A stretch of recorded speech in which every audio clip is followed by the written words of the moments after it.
Pnawn da, a chroeso cynnas i bawb ohonach chi i roedfa. Mae'n braf iawn cael eich cwmni chi ar brynhawn heulog braf o haf, cynnes a thwym. A hyfrydwch mawr wedi cael arwain yr addoliad y prynhawn yma. Ddaru ni gael bora hyfryd efo criw o blant bora yma yn Cen. A ddaru ni gynnal cyfarfod awyr agored fwy neu lai hefo'n gilydd ar y gwair wrth ymyl Cen yn y fan honno. Yn chwarae gema, cael stori am Pedr yn iachau y gŵr clof, yn canu can ac yna gwneud dipyn o grefft hefo'n gilydd. Gai ofyn i chi weddio dros yr ysgol Sul wrth i ni ailgydio. Go iawn, mae siŵr ar ôl mis Medi neu yn mis Medi. Ac hefyd fori, dwi'n cychwyn cwrdd derbyn hefo Seren Ann Jones a Griffith Jones, a mi fyswn ni'n gwerthfawrogi eich gweddi chi ynglyn â'r 3 ohona ni fydda ni'n cyfarfod y fama yn Coffee One, ac i ryw banad bach efo'n gilydd yn trafod Iesu Grist a'r Beibl a'r Efengil. Felly croeso i'r gwasanaeth. Atgoffa chi, wrach braidd yn hwyr i rhai ohonach chi, bod sy'n oedfa gymyn eto heddiw yma yn y prynhawn. A nes ymlaen, mi fyddai'n gofyn i chi nôl eich cwpan a'ch bara ar ddiwedd y gwasanaeth.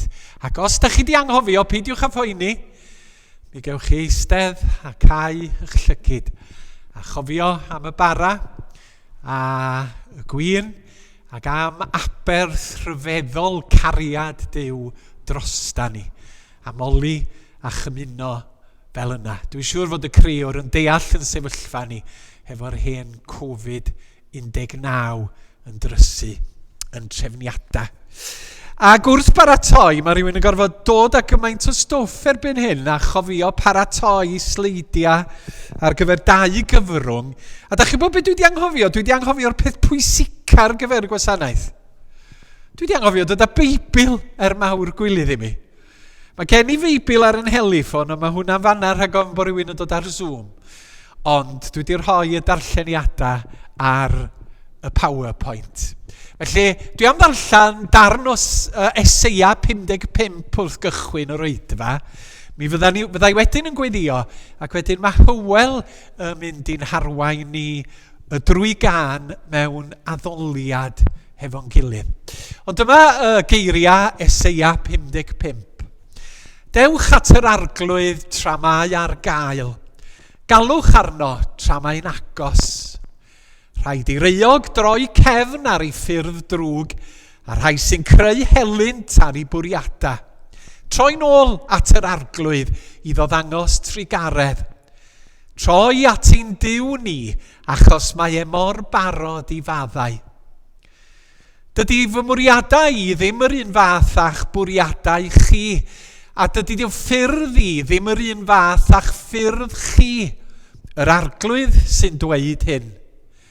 Fel y mae'r nefoedd gymaint uwch na'r ddaear, mae fy ffyrdd yn uwch na'ch ffyrdd chi, am bwriadau yn well na'ch bwriadau chi. Ac wrth ddarllen y geiriau, diolch i'r drefn am hynny, fod ffyrdd Duw yn tra'r rhagori ar ein ffyrdd ni, a bwriadau Duw yn tra'r rhagori ar eiddo ni. Dewch i ni gydweddio. Arglwydd, hefo'n gilydd fel cynulleidfa, da ni'n diolch i ti am ddiwrnod braf, ac am harddwch a phrydferthwch byd natur wrth i'r haul dywynu a llewyrchu yn wresog. A rwsyd tynnu bywyd a rhoi bywyd o fyd natur. Ac ychwanegu at y lliwiau da ni'n gweld yn yr awyr, ac yn y coed, ac yn y gerddi, ac yn y blodau. Mae'r cyfan arglwydd yn dangos dy ogoniant di, a dy waith fel criwr medrus. Nid criwr un donog, un ffurf monocrom wyt ti o Dduw, ond y Duw sydd wedi rhoi bodolaeth i'r cyfan sydd, o dragwyddoldeb i dragwyddoldeb, o ben draw'r galeithau i'r pen arall, ac mae dy ogoniant i'w gweld yng ngwaith dy fysedd.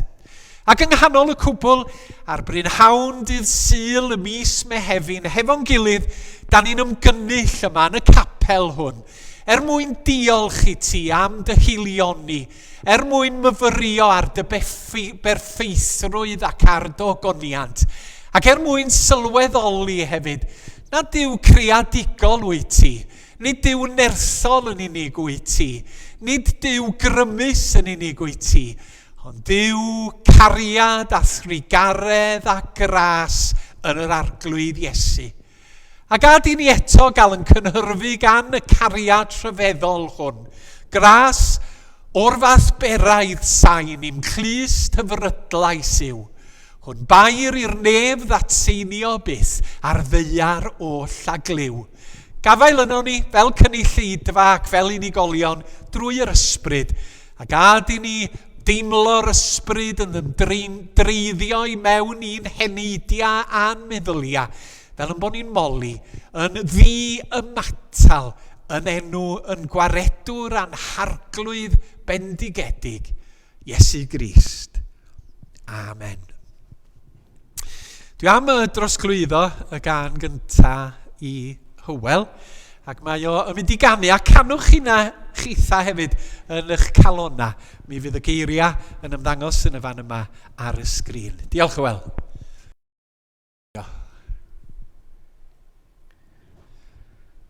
Ie, felly can falle sydd ychydig yn anghyfarwydd, ond... Os ei di nes ymlaen yn y set, mae'r gan. Tydi awnais, Dion?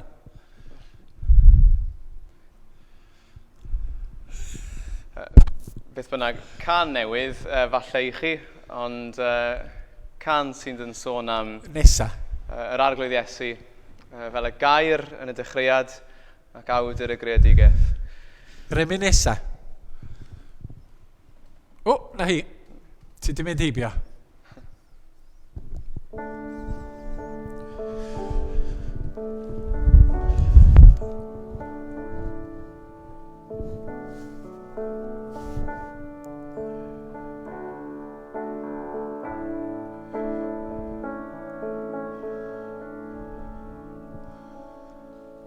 Ti'r gair oedd o'r dechreuad, gyda'r tad cyn bod y byd.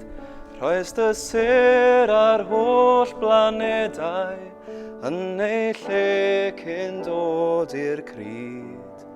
Rwyt yn dal y greadigaeth, gyda'i gilydd trwy dy lyf. Boed i'r tir ar môr dyfoli, gyda lluoedd deir a nef. Ti yw awdur y greadigaeth, ti yw arglwydd popeth sydd, ac atseinia cryd y gariad trwy y byd.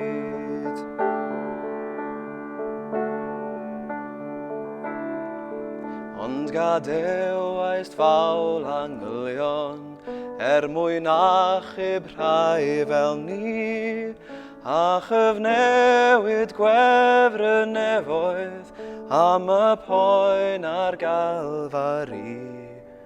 Dod i fwyd o yn ewynog, a thaweli stormydd byd, yn andawel diodd e trosom, i ni'r eog fynd yn rhydd.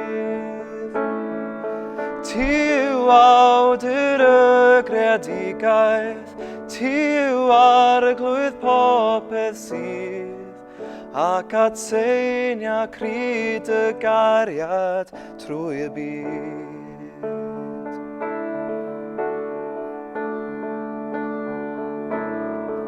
Gyda bloedd y fuddugoliaeth, codais eto'n fyw o'r bydd, yna arwain carchar orion, wrth i desgyn ôl i'r nef. O flaen Duw y tad rwyd bellach, yno'n eiriol trosom ni. O bob llwyth ac iaith sy'n perthyn i dy deyrnas fythol di. Ti yw awdur y greadigaeth, ti yw arglwydd popeth sydd, ac atseinia cryd y gariad drwy y byd.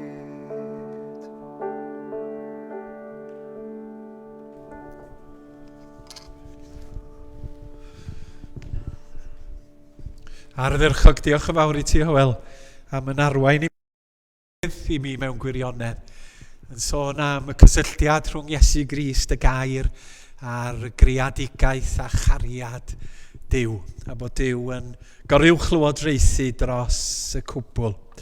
Mi fydd Hywel ar ôl y cymyn yn canu geiriau Mary Owen. Dwi'n checio fo, Hywel. Geiriau Mary Owen ar ôl y cymyn. Dyma gariad pwy a'i treitha.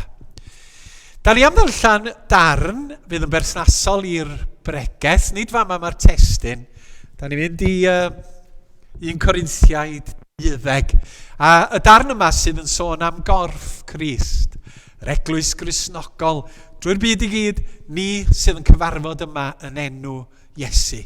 Da ni'n rhan o yr hyn mae Paul yn sôn amdano fo yn y fan yma. Oherwydd, fel y mae'r corff yn un, a chanddo llawer o aelodau, a rheini oll i bod yn llawer yn un corff, fel hyn y mae Crist hefyd. Oherwydd mewn un ysbryd y cawsom i gyd ein bedyddio un corff, boed yn Iddewon neu yn Roegiaid, yn gais weision neu yn rhyddion, a rhoddwyd i bawb ohonom un ysbryd i'w yfed. Oherwydd nid un aelod yw'r corff, ond llawer. Os dywed y troed gan nad wyf yn llaw, nid wyf yn rhan o'r corff, nid yw am hynny heb fod yn rhan o'r corff. Ac os dywed y glust gan nad wyf yn llygad, nid wyf yn rhan o'r corff, nid yw am hynny heb fod yn rhan o'r corff. Petai'r holl gorff yn llygad, lle byddai'r cliw? Petai'r cwbl yn gliw, lle byddai'r arogli?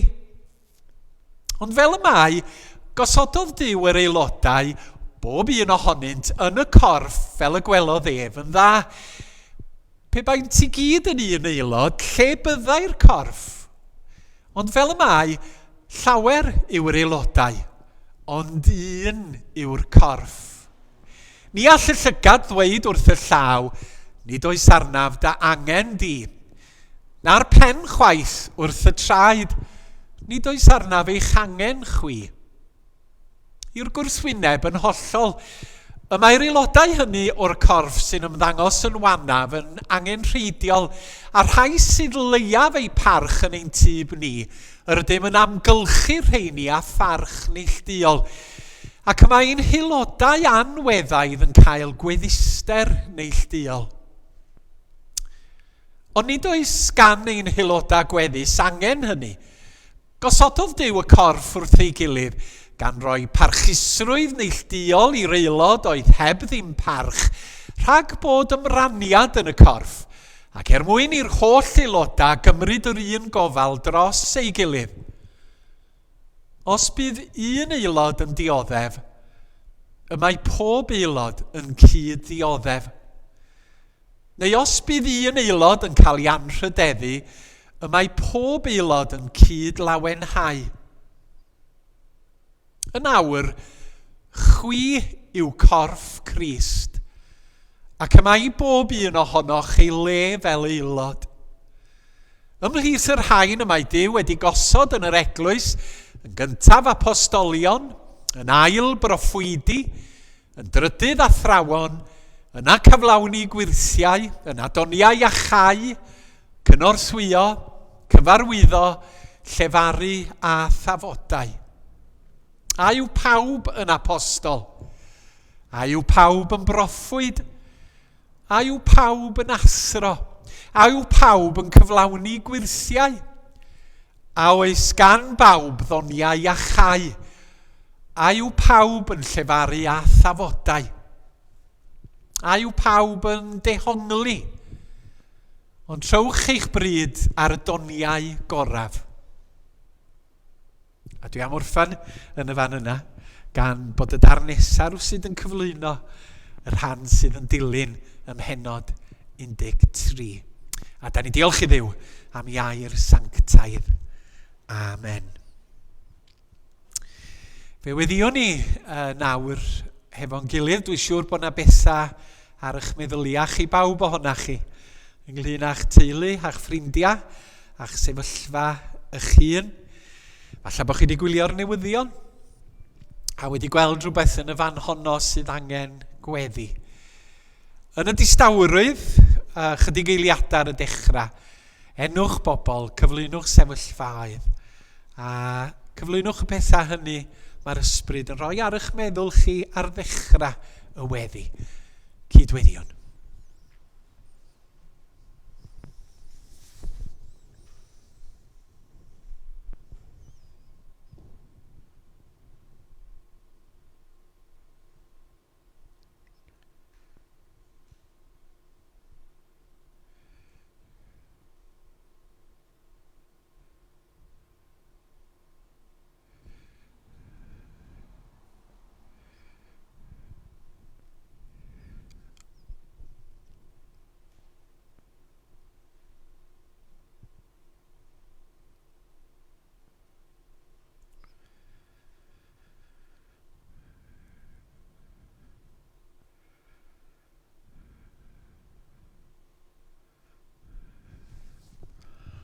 Arglwydd i ni o'r ni, mor ardderchog yw denw, ar wyneb yr holl ddaear. A da ni am werthfawrogi arglwydd y prynhawn yma, rhyddid i ddod yma i y capal hwn i daddoli di. Madda bod ni mor aml yn cymryd cymaint o'n bywyda'n ganiataol.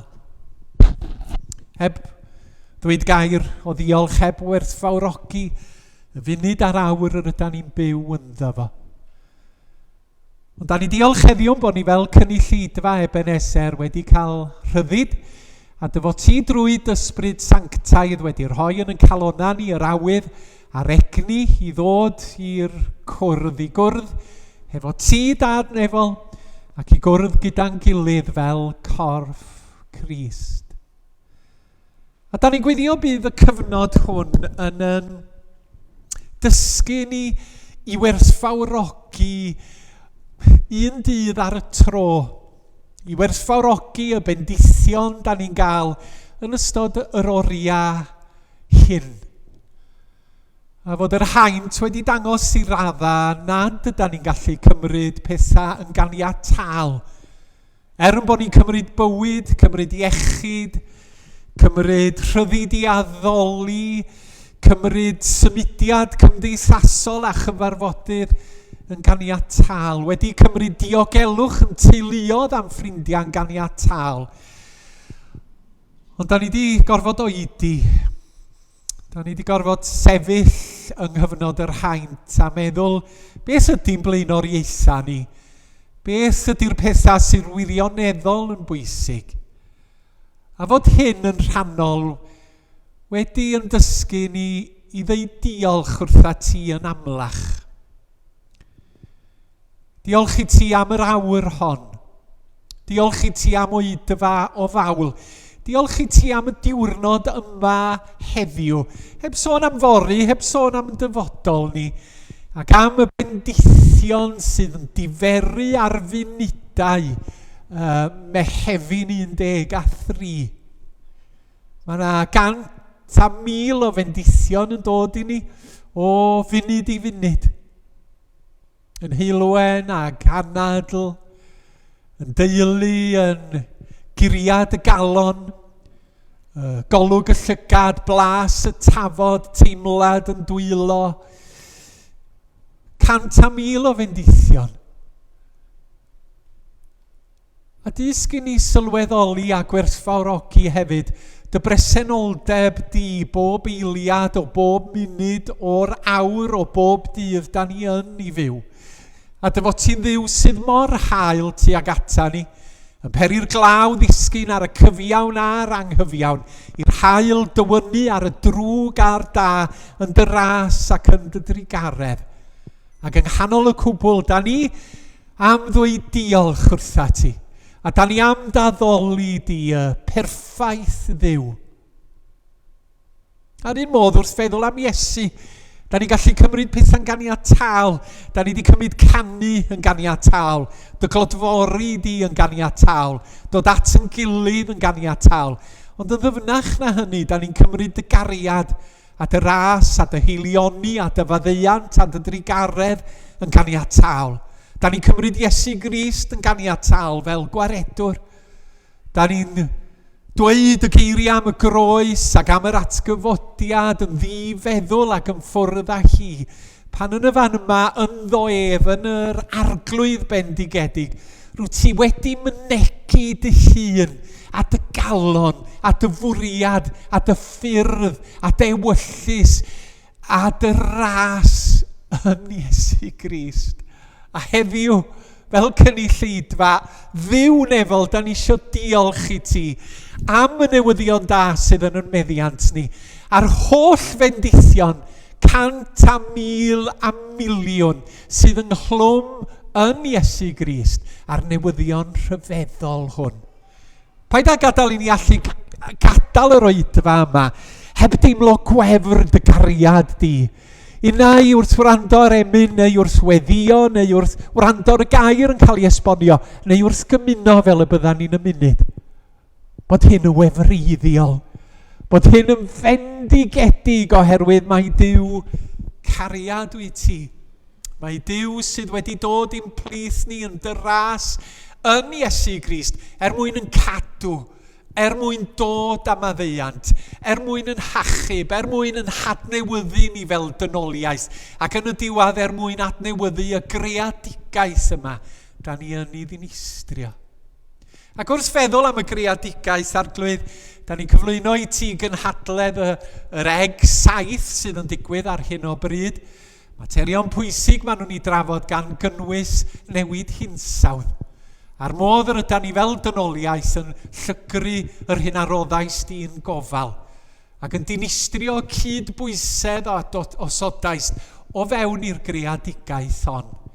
A da ni'n gweddio bydd y gwledydd mwyaf pwerus yn gwneud penderfyniadau fydd yn edrych ar ôl dy greadigaeth di, yn atal y llygru, yn annog i gilydd i warchod y tlawd sydd yn dioddef gymaint, yn sgil y newid hinsawdd, oherwydd sychder, oherwydd tannau, ac oherwydd diffyg dŵr.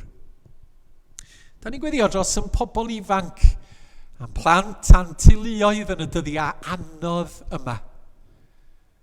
Da ni'n gweddio dros blant yr ysgol gynradd a yr ysgolion a'r rhieni sydd wedi gwarchod drostyn nhw 24 awr, 7 diwrnod yr wythnos am fisoedd ben bwy gilydd, heb help, heb deulu, heb ffrindiau cynorthwyo nhw, ac wedi gofod pydru arni. A da ni'n diolch am yr rhieni hyn ac am ei dycnwch a'i cariad. Fe gyflwynwn i ti yn gweddi am pobl ifanc ni. Y rhai hynny sydd yn teimlo yn ddiystyr, yn teimlo nad oes na bwrpas na chyfeiriad i'w bodolaeth nhw. Ac fe weddiwn y bydd goleuni, efengil Iesu Grist yn llewyrchu i'w calonna, ac y byddi di'n arwain i traed nhw at graig yr oesoedd, at yr un sydd yn sicr, at yr un sydd yn ddi-sigl, at yr un sydd ddim yn siomi ni, yn Iesu Grist. Da ni'n siomi'n gilydd arglwydd, da ni'n brifo'n gilydd, ond yn Iesu Grist, da ni'n canfod y graig honno. Arglwydd Iesu arwain fenaid at y graig sydd uwch na mi. Craig safadwy mewn tymhestloedd, craig addeil yng ngrym y llu. Cliw yn gweddi dros ysgol Sul Ebenezer, y teuluoedd a'r plant. Cliw yn gweddi dros y cwrdd derbyn a'r pobl ifanc yr wyt ti wedi ymddiried i'n gofal. A chlyw yn gweddi dros yn gilydd fel corff Crist. Rhai hynny sydd yn oedrannus, rhai hynny sydd yn sal ar hyn o bryd. Da ni'n gofyn y byddi di yn ei nerthu ac yn ei achau ac yn rhoi yr grym iddyn nhw allu ymdopi a'i sefyllfaoedd. Ac yn gofyn hynny yn enw Iesu Grist.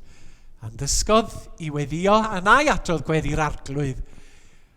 Dwedwch i'r weddi yn eich calon, ein tad yn y nefoedd. Sancteiddiau'r denw. Deled y deyrnas, gwneler dewyllus ar y ddeiar fel yn y nef. Dyroi ni heddiw ein bara beunyddiol a maddau ni ein troseddau fel yr ni wedi maddau i'r rhai a droseddodd i'n herbyn. A phaid am dwi'n i brawf, ond gwared ni rhag yr un drwg, oherwydd eiddo ti yw'r deyrnas a'r gallu a'r gogoniant am byth. Amen. Mae'n rhyfedd ydy, pethau fel gweddi'r arglwydd, da ni ddim wedi gallu cydweddio'n iawn. Gobeithio byddwn ni'n cael gwneud cyn y Nadolig.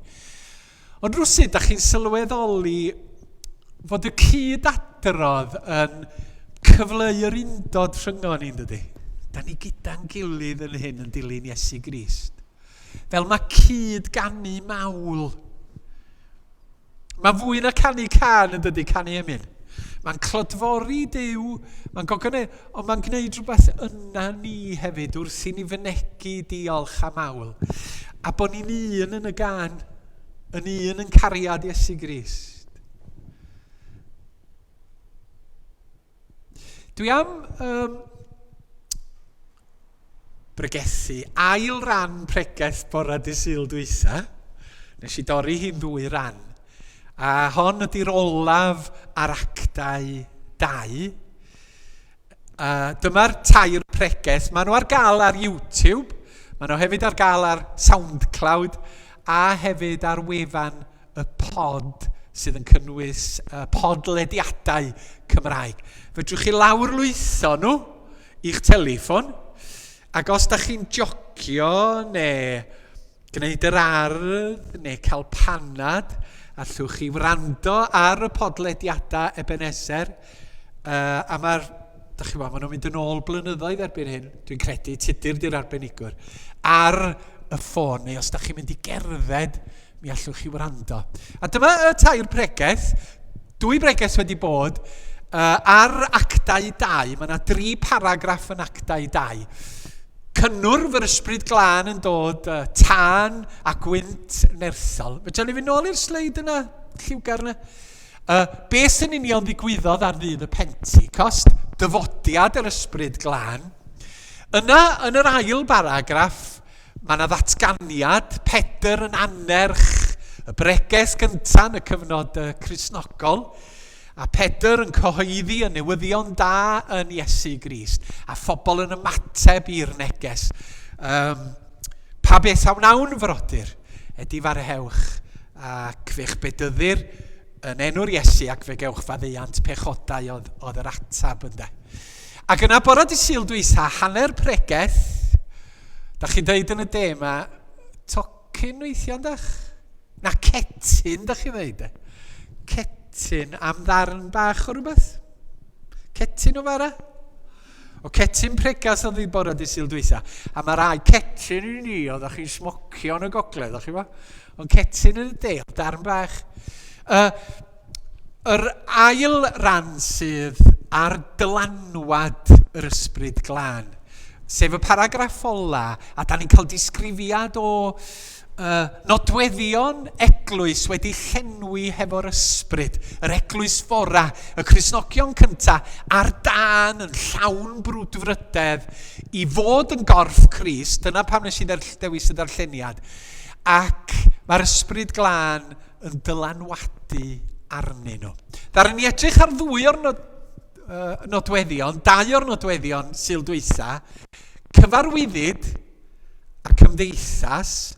Chi'n cofio oedden nhw'n dysgu wrth draed yr apostolion, bod o'n nodwedd o'r eglwys i bod nhw'n barod i ddysgu am Iesu Grist ar hyn oedd yr apostolion yn ddysgu iddyn nhw. Ac yna mae dysgidiaeth yr apostolion, yr Iesu, proffwydi, yn y Beibl i ni, i barhau hefo hynny.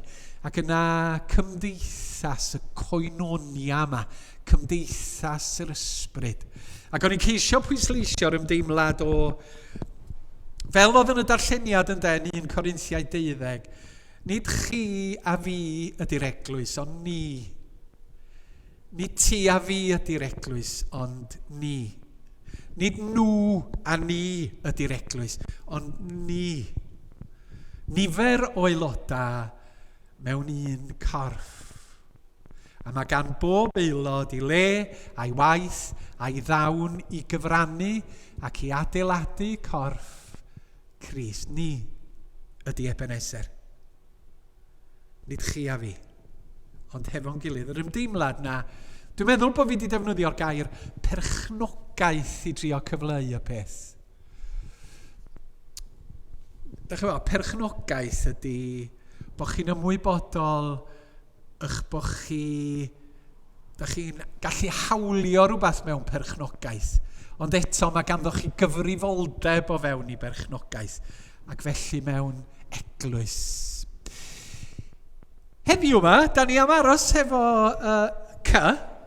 Felly mae 5 C yn y breges yma, rhwng Cetyn 1 wythnos dwytha, Cetyn 2 wythnos yma. Chi'n cofio'r gan Sawl Ec sydd yn Nghriciaeth gan y dyniadon ynfyd hir felyn tesog? Sawl Ec. Dad y band yna. Wel, Sawl Ec sydd mewn preges ydy'r cwestiwn. A'r atab i chi ydy, mae yna 5 ec yn y breges yma. A'r 3 yn yr ail Getyn ydy caredigrwydd, clodfori a chenhadu. A dyma'r adnodau, dwi'n cael y 3 ffen yna allan ohonyn nhw. Ar y sleid nesaf, tudur os fedri di. Yma ni. Chi'n cofio, oedden nhw'n dyma barhau yn ysgidiaeth yr apostolion, roedd yr holl gredinwyr ynghyd yn dal pob peth yn gyffredin, byddent yn gwerthu heiddo a'i meddiannau a'i rhannu rhwng pawb yn ôl fel y byddai angen bob un. Rhan ta, dwi'n aros yma yna, oherwydd yr darlun sydd yn cael ei gyflwyno o'r eglwys fore ydy o ofal dros ei gilydd. A dyna pam dwi'n defnyddio'r gair caredigrwydd. Ond mae yna reswm arall hefyd. Oherwydd, oedden ni sôn am koinonia eiliad yn ôl, sef y gair Groeg sydd yn y paragraff yma am y gymdeithas. Ond yr un gwreiddyn sydd y gair Groeg, caredigrwydd, a sydd i koinonia. Ac felly mae'r syniad bod cymdeithas a fod caredigrwydd yn y gymuned yng nghlwm yn ei gilydd. Fel mae Cristnogion, oherwydd i bod nhw'n dilyn Iesu Grist, un o'i nodweddion naturiol nhw ydy caredigrwydd a heilioni a gofal dros ei gilydd a pharodrwydd i gynorthwyo. A mae o weld yn y paragraff yma, oherwydd mi oedd y Cristnogion cynnar yn teimlo'r angen i werthu peth o'i heiddo mwyn helpu'r bobl hynny oedd mewn angen a'i rhannu rhwng pawb yn ôl fel y byddai angen pob un. Felly oedden nhw'n ystyried eu hunan fel cymuned arbennig a bod ganddyn nhw gyfrifoldeb at y bobl oedd mewn angen o fewn i'r gynulleidfa ac i'r gymuned honno o gredinwyr. A mae hwn yn rhywbeth, da ni'n gorfod i feithrin a sylweddoli fod o'n allweddol mewn bywyd eglwys. Ac mewn cyd-destun dinesig, da ni'n gorfod gweithio arno fo'n gyson o flwyddyn i flwyddyn, oherwydd bod ni'n byw bywydau y digyswllt yn aml iawn.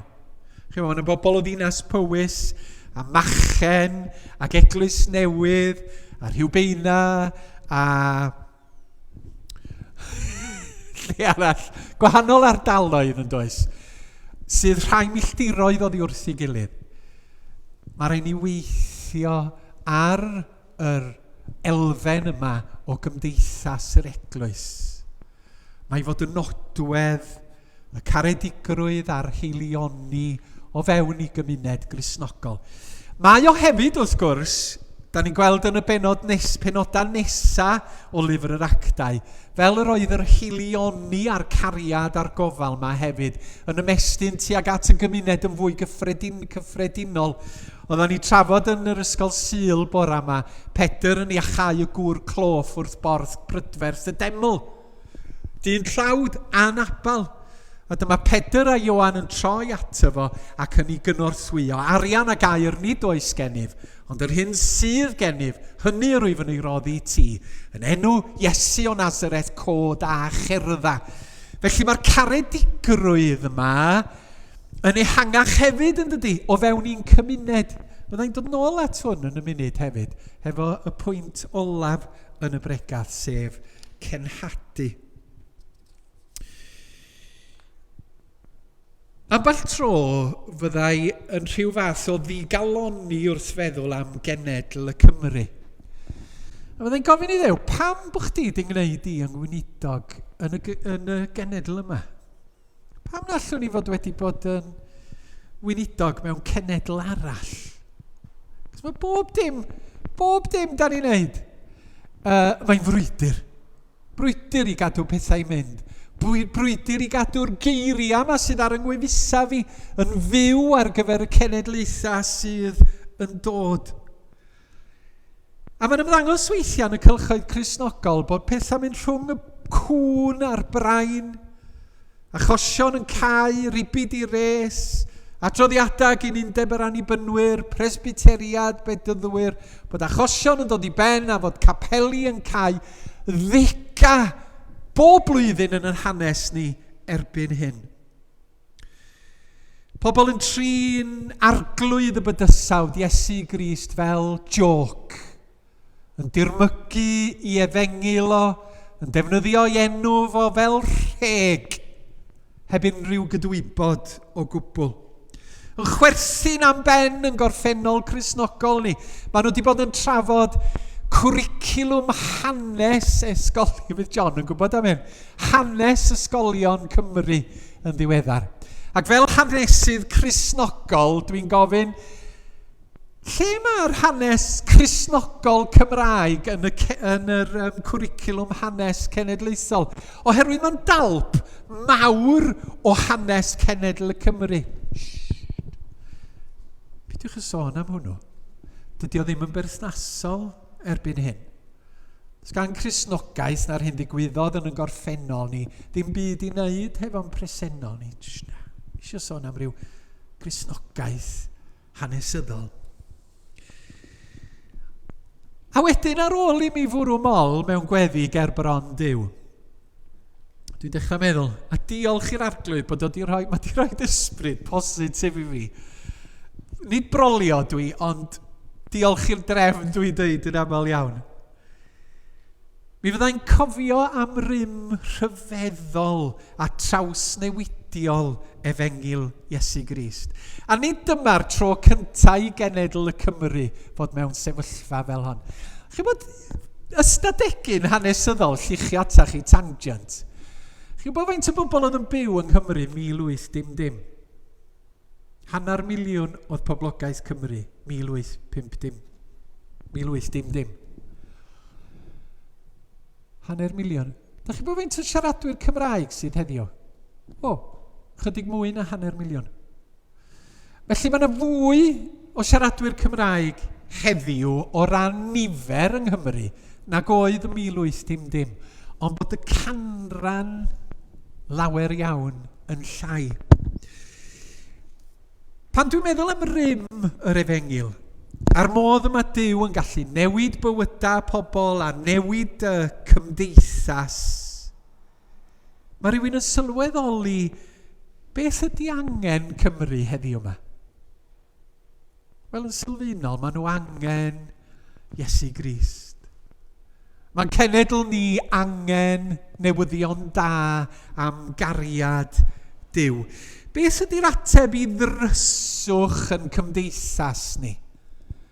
Wel, gai awgrymu yn gry, Iesu Grist. Be di'r ateb i dristwch a digalondi daml sydd yn bwrw pobl? Gai awgrymu Iesu Grist? Be di'r ateb i rwystredigaetha pobl a diffyg ystyr i bywyda nhw? Gai awgrymu chi prynhawn ma Iesu Grist? Be di'r ateb i'r gwrthdaro a'r casineb sydd yn digwydd yn cymdeithas ni, a'r diffyg heddwch? Gai awgrymu Iesu Grist? Be di'r ateb i'r hiliaeth a bod pobl ddim yn gallu parchu a gweld gwerth yn ei gilydd fel trigolion? Gai awgrymu chi Iesu Grist a'r efengil a'r newyddion da. Ond da ni mor wan yn dydan. Da ni mor aneffeithiol. A da ni'n teimlo dos neb yn gwrando arna ni bellach. Ond y ffaith syfrdanol ydy, diolch yn dibynnu arna ni. Dydy llwyddiant yr eglwys na pwy sy'n dod i'r gredu ddim yn dibynnu arna ni. Gwaith Duw ydy hwn drwy'r ysbryd glân. A dyma da ni'n gweld yn Actau 2. Ac fe ddeuwn ni at hwnna mewn eiliad rwan. A mae hyn yn fendigedig hefo'r eglwys. Dydy'r eglwys corff Crist ddim yn seiliedig ar ddiddordeb cyffredinol. Dydy o ddim yn seiliedig ar wneud elw a carian. Dydy o ddim yn seiliedig ar hunanles. Dydy o ddim yn seiliedig ar safbwynt gwleidyddol. Mae'n seiliedig ar gariad Duw yn Iesu Grist. A dyna sut da ni'n gallu bod yn galonogol ac yn bositif ac yn hyderus wrth edrych ymlaen. Cariad, mae rhaid i ni i feithrin. Wedyn yn sydyn, yr ail beth ydy clodfori. A nes i ddefnyddio'r gair yma oherwydd un o nodweddion yr eglwys fore oedd i bod nhw'n addoli yn gyson. Wel, bob dydd mae'n deud yn yr adnodau yma, ynde.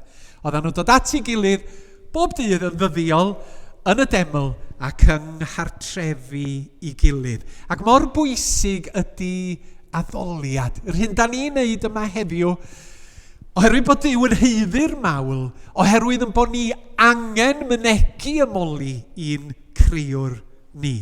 A mae addoliad Cristnogol cyhoeddus ac yn bersonol yn bwysig. Da chi'n gweld yn y fan yma, maen nhw yn deml, a maen nhw yn eu cartrefi, yn eu tai. Mae'r ddwy elfen, maen nhw'n dod at ei gilydd yn gynulleid yfa, a maen nhw'n arfer ac yn addoli yn eu cartrefi eu hunan. A mae hwn yn beth pwysig ynde, fod Cristnogaeth yn ffydd yn teuluodd ni hefyd. Nid yn unig yn rhywbeth da ni'n neud yn cartra, yn capeli, ond rhywbeth sydd yn cartrefi ni hefyd. Ac oedd hwn yn bwyslais mor gry gan yn cyndeidia cyninia ni yn y ffydd. Fel i bod nhw'n cynnal cyfarfodydd yn hau i gilydd. Oedd Michael D. Jones, oedd o'n weinidog yn y de cyn mynd i Llanuwchlyn. Ac oedd o'n gwneud pwynt o gynnal cyfarfodydd pregethu yn hau aelodau mewn ffermydd a tyddynod yn ogystal â'r capel. O'n i'n darllen cofiant dyn o'r enw, dyn doniol a lliwgar o'r enw David Williams troed $3 1810 ymlaen. A mae'n deud yn ei gofiant, o mae'n un o'r cofiannau difyr, mae'n lot o'r ei rybys yn y 14th ganrif ar 15, sy'n ddiflas, sydd yn ddiglem a sydd yn ddigyfeiriad. Mae'n rei da am weinidogion, a mae hwn yn un ohonyn nhw. A dyma mae'n dweud am David Williams troed $3. Ni wna'i Mr Williams ymfoddloni a'r bregethu yn sabothol ac yn y capeli yn unig, ond pregethau ar nosweithiau eraill mewn aneddau. Yr oedd ganddo rai o'r cyfryw i bregethu yn rheolaidd ynddynt yn y gwahanol ardaloedd, cyn bod yr arferiad o gynnal addoliad hwyrol yn yr addoldau. So ar ddechrau'r 14th ganrif ar 15, un oedfa oedd yr eglwysi yn ei gynnal. Wedyn datblygodd 2 oedfa yn yn heglwysi ni. Ond be oedd David Williams yn neud oedd mynd i 2 pobl i gynnal oedfa. efo'r teulu, efo'r gweision fferm. Ni flinau un amser ar bregethu nos na dydd. Nid oes llawer o aneddau o ddyffryn cleirwen a chwm tywi i ferthu'r cynnog ac o bylchau a blaenau sir Gaerfyrddin i'r afon Wy o'r palas i'r Luest y Bugail na fi yn pregethu ynddynt ar i'w achlysur. A mae troi triw dalar wrth ymyl Llandrindod yn y wlad, diolch yn bell o Landrindod. Pwyslais ar mae Gristnogaeth yn grefydd y teulu, yn grefydd adra. Ac oedd lot o'n eglwysi ni wedi cychwyn mewn cartrefi pobl cyn cychwyn adeiladu y capeli. A gallwn ni enwi capeli gychwynnod mewn tai ffermydd at y ddynod. Ribid i res wrthach chi, petas yna unrhyw werth mewn hynny. Gweddiwch adra, darllenwch eich Beibl adra, dydwch eich padar adra. Os gynnwch chi blant, os ganddoch chi wirion, darllenwch straeon am Iesu Grist hefo nhw, gweddiwch hefo nhw, gweddiwch drostyn nhw, oherwydd crefydd adra, tua thre, yn heilwyd ni, yn ogystal ydy Cristnogaeth, yr addoliad yn y deml ac yn y tai. Ac yna i gloi yn sydyn, mae ganddo ni un bach arall, sef cenhadu. A mae hwn yn plesu hefo'r caredigrwydd ar heilioni ac hefo'r addoliad. Roedd mwy a mwy o bobl yn ymuno â nhw, mae'n dweud ar y diwedd yn fama, ac yn cael ei hachub gan Dduw, gwaith Dduw ydi o. Gwaith ni di cyhoeddi'r efengil a byw yr efengil a rhannu'r newyddion da. Gwaith Dduw ydi dod â phobl i ffydd yn Iesu. Bob dydd. Bob dydd yn y cyfnod hwnnw, oedd pobl yn dod i gredu yn Iesu Grist. Ac felly o'r cychwyn, nodwedd neu elfen yn yr eglwys oedd yr elfen enillgar genhadol yma. Tydan ni ddim yn gymdeithas gyedig, glywedig, ynysig, digyswll, ond da ni'n gymdeithas sydd wrth y reddf i ymestyn allan yn y mannau hynny lle rydyn ni'n byw. Ac oedd hyn yn digwydd mewn mwy nag un ffordd. Oedd o'n digwydd drwy y caredigrwydd rhwng Cristnogion a'i gilydd. A fod pobl yn edrych ar y Cristnogion, bobl newydd, mae'n dweud, mae yna rhywbeth sbesial rhwng rhain. Mae yna gariad arbennig, mae yna ofal arbennig rhwngyn nhw. Dwi eisiau gwybod mwy, pam bod nhw fel yma? Oedd hwnna'n un o'r nodweddion. Mi oedd y nodwedd yma o helpu pobl tu allan i'r gymuned. Gŵr cloff wrth borth prydferth y deml. Helpu dyn a nabal, oedd heb yrfa, oedd rioed wedi ennill cyflog. Mi oedd y Cristnogion yn helpu. Ac oedd pobl yn gofyn, pam bod rhain yn helpu? Weithiau, da ni ddim yn deall yn iawn pa mor brin oedd gofal cymdeithasol yn yr Ymerodraeth Rufeinig cyn i Gristnogaeth ddod. Da chi'n gwybod bod arfer o adael babanod allan i farw os oedden nhw ddim isio nhw cyn i Gristnogaeth ddod i'r Ymerodraeth Rufeinig. Neu'n wedig merched. Oedd teuluoedd eisiau cael bechgyn yn blant a mi oedd merched yn cael lot o blant yn aml iawn. Ac yn aml, os oedden nhw'n cael merched, oedden nhw'n gadael y babanod y tu allan yn y wlad neu tu allan i'r tŷ i farw.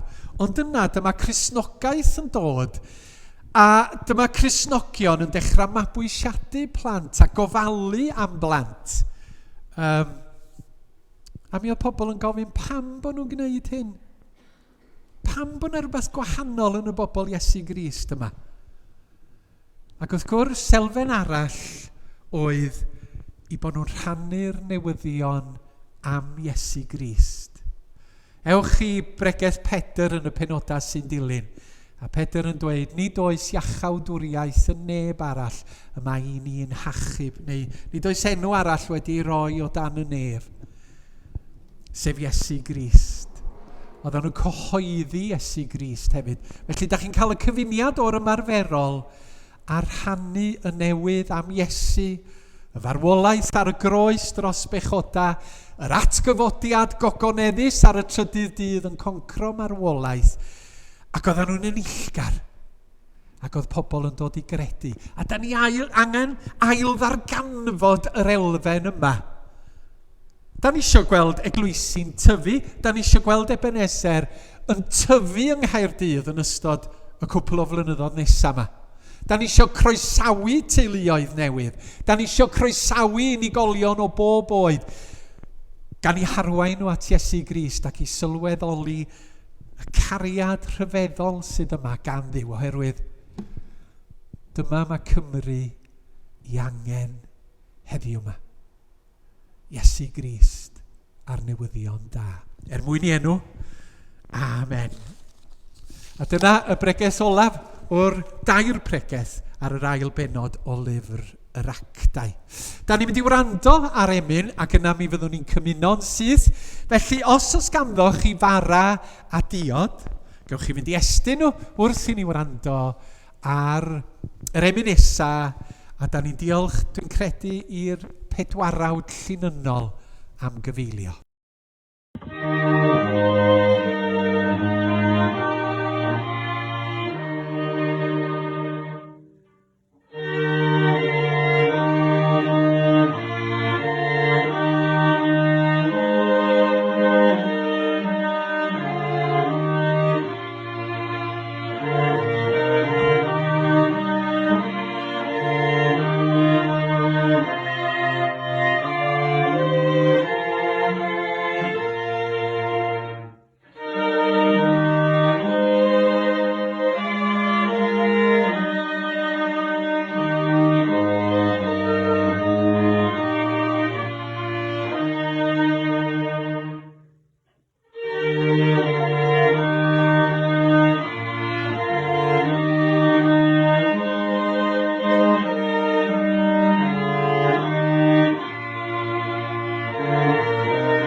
dirol I ni.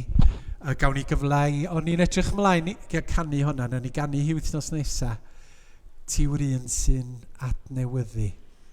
Os gyda I ddim copio'r geiriau gweithio'r modd.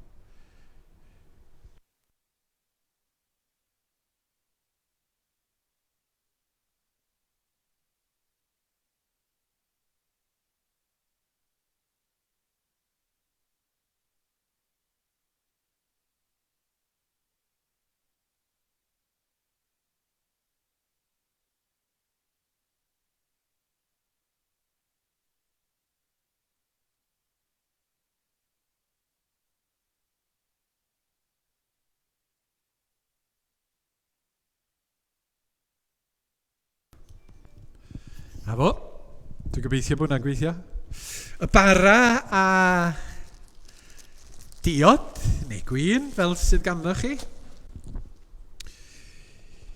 Dwi am ddarllen, dwi'n gwneud hyn bob tro, dwi am ddarllen o'r llyfr gwasanaeth heddiw yma. Llyfr Gwasanaeth yr Annibynwyr. Strai ffeindio'r...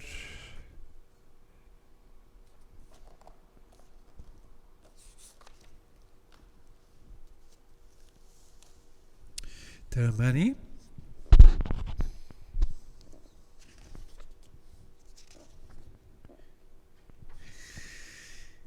Gan ei farhau am ein pechodau, deuwn at ffwrdd yr arglwydd Iesu Grist yn llawn hyder ffydd fod ein pechodau wedi maddau yn ei waed. Ordeiniodd Iesu fod y bara a'r gwyn yn arwyddion o'i aber sef drosom unwaith ac am byth. Deuwn felly yn llawen a gostyngedig, gyda meddyliau agored gan fod holl gyfrinachau ein calonau yn hysbys i Dduw. Deuwn yn waglaw gan bwyso'n unig ar abers Crist.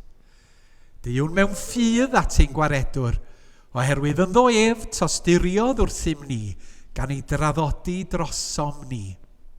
Yn ddo ef, caiff y gwan, nerth, y lles gadfiwiad, y trist bob diddanwch, y diobaith hyder a'r pechadur faddeuant.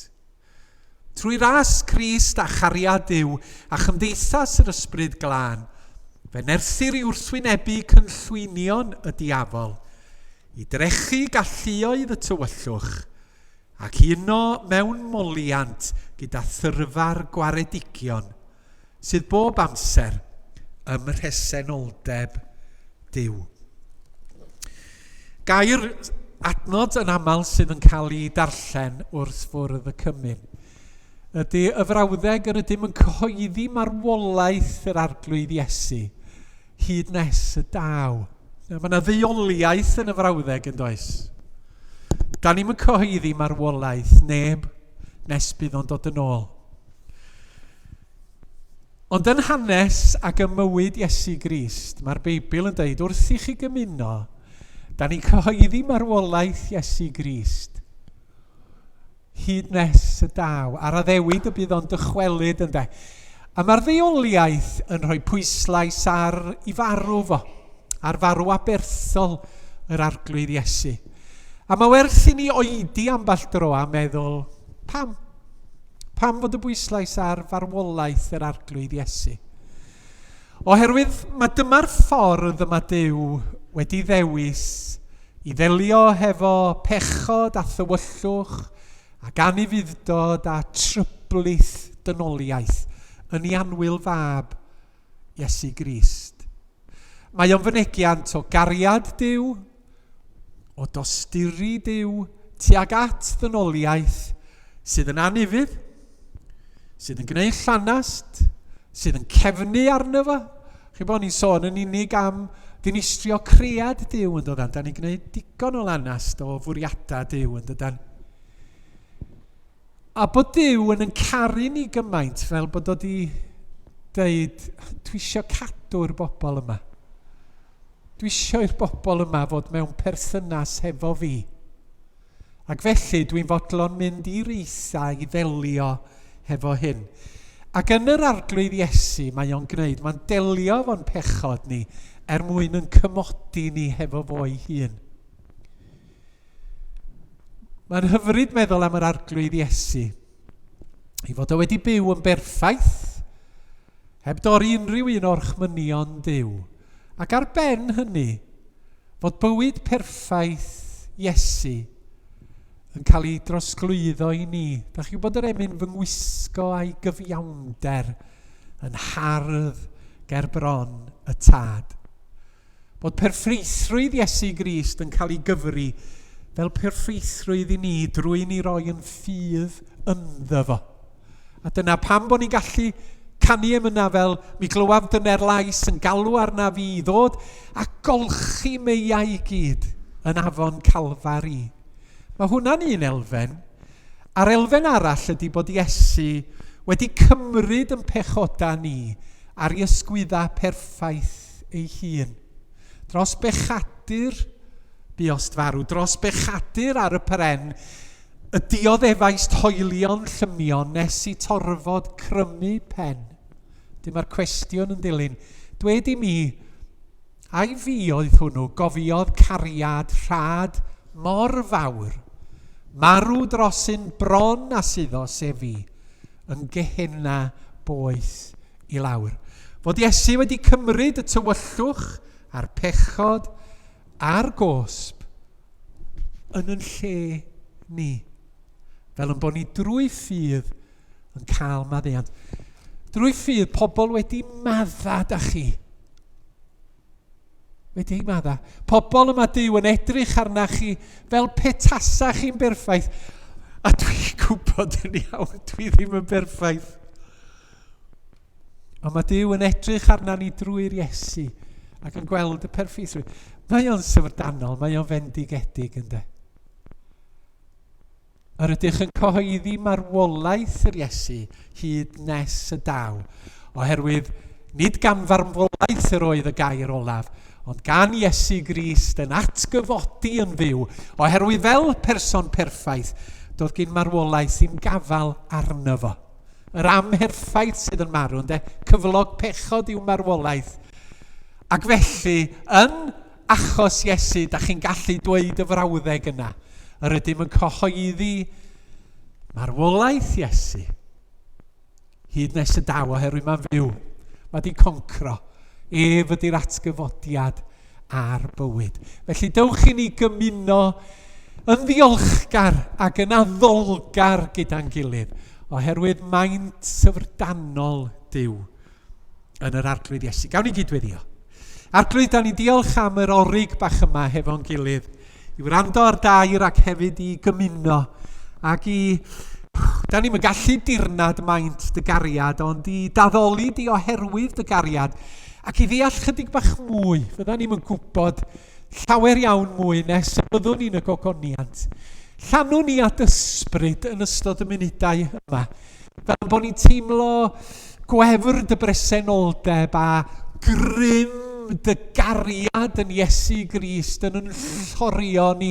Fel yn bod ni'n codi mewn addoliad oherwydd ni yw corff Crist. Ac yn Iesu Grist, da ni'n anorchfygol. Da ni'n anorchfygol. Da ni'n gorff tragwyddol yn Iesu. Ac os na unrhyw un o'r gynulleidfa yn teimlo o dan y don, dwi'n gofyn y byddi di mewn ffordd arbennig wrth i ni gymuno, yn codi ysbryd nhw. Fel i bod nhw'n gallu gadael y gwasanaeth bach syml yma yn teimlo yn well nag oedden nhw'n dod i'r capal. Ac yn gwybod trwy bob teimlad, drwy bob profiad, drwy bob salwch, drwy bob amgylchiad sydd yn tynnu nhw lawr, bod nhw'n fwy na choncwerwyr trwy'r hwn a'i carodd. Da ni'n cyfesu yn pechoda niferus ger dyfrond i arglwydd ac yn pwyso'r aberth yr arglwydd Iesu drosom. Cana fenaid yn y gwaed a gaed ar galfari. Gofyn nhw'n hyn yn enw i'n gwaredwr Iesu Grist. Amen. Dwi'n gafel yn y bara mewn i fuddod i'r arglwydd Iesu ac i gofio amdano y gwnawn ni hyn. Oherwydd by'r arglwydd Iesu yn nos y bradychwyd ef gymryd bara ac wedi ddod ddiolch ef ei torodd ac a'i rhoddodd iddynt gan ddweud, cymerwch bwytewch. Hwn yw fy nghorff a dorri'r trosoch. Gwnewch hyn i gofio amdanaf.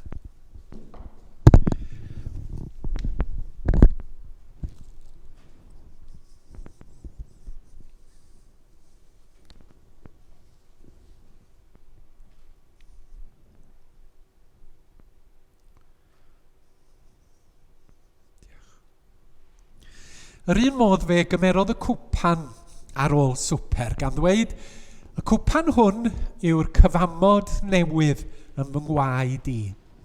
Gwnewch hyn bob tro yr yfwch ef i gofio amdanaf. Y cwpan hwn yw'r cyfamod newydd yng ngwaed Crist. Yfwch bawb o hwn.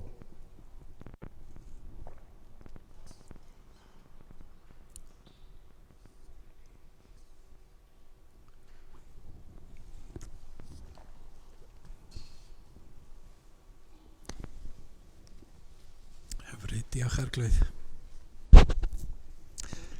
Pwy feddylia byswn ni'n cymuno fel hyn. Ond diolch Arglwydd am gael cymuno hefo'n gilydd. Mae mor hyfryd. Rwan dwi'n edrych ar Hywel, oherwydd da ni'n troi at Mrs Owen yn y caniegydd a'r geiriau gwefreiddiol. Dyma gariad pwy a'i treitha. Sgynno ni ddim y geiriau. Anchwiliadwy ydyw ef. Hywel.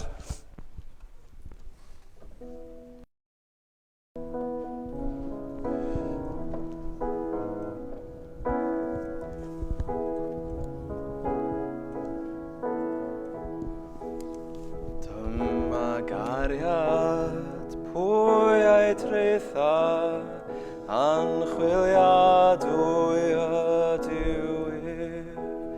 Dyma gariad yw ddymderoedd, byth ni threiddiau nef yn nef.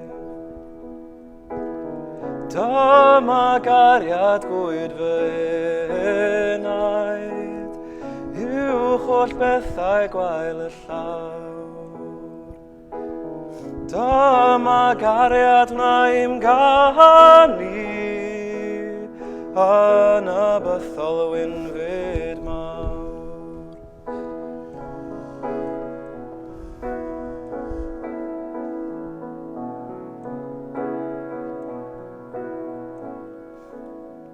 Ymloch isaf yn ei glwyfau, ymgysgodaf dan ei groes, ymddigrifiaf yn ei gariad, cariad mwy na hwn nid oes. Cariad lletach yw na'r moroedd,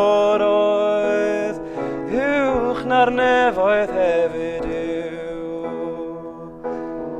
Ymddiriedaf yn dragwyddol, yn anfeidrol gariad yw.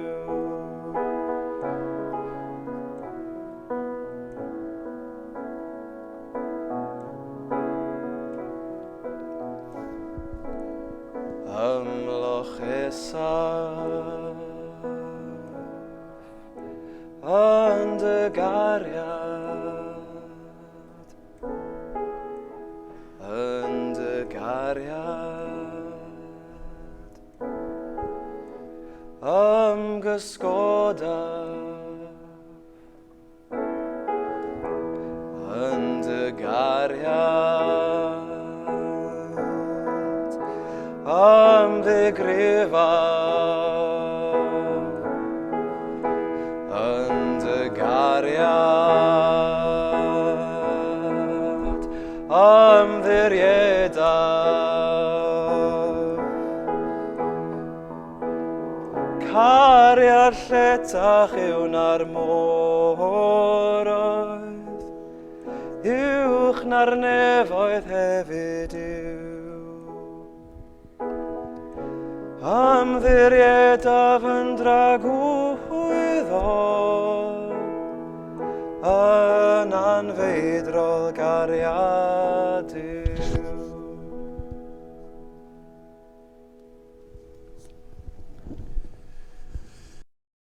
Gwych iawn canu am y cariad. Diolch i Hywel. A mae o wedi cyfansoddi yr alaw yna i hun, a da ni'n diolch yn fawr am hynny. Diolch i chi hefyd, bawb ohonach chi, am eich cwmni i'r tîm sydd wedi bod yn croesawu a fydd yn glanhau ar ôl i ni adael. I Tudur y Technegydd, i Ryan y Technegydd. A diolch i bawb ohonach chi am ddod i'r cwrdd fel corff Crist i addoli ac i foliannu. Gobeithio gewch chi wythnos dda yn ystod y dyddiau nesaf, a Duw yn agos at bawb ohonach chi. Gras sy'n harglwydd Iesu Grist, a chariad Duw, a chymdeithas yr ysbryd glân a fyddo gyda chwi oll, o'r awr hon, hyd byth. Amen.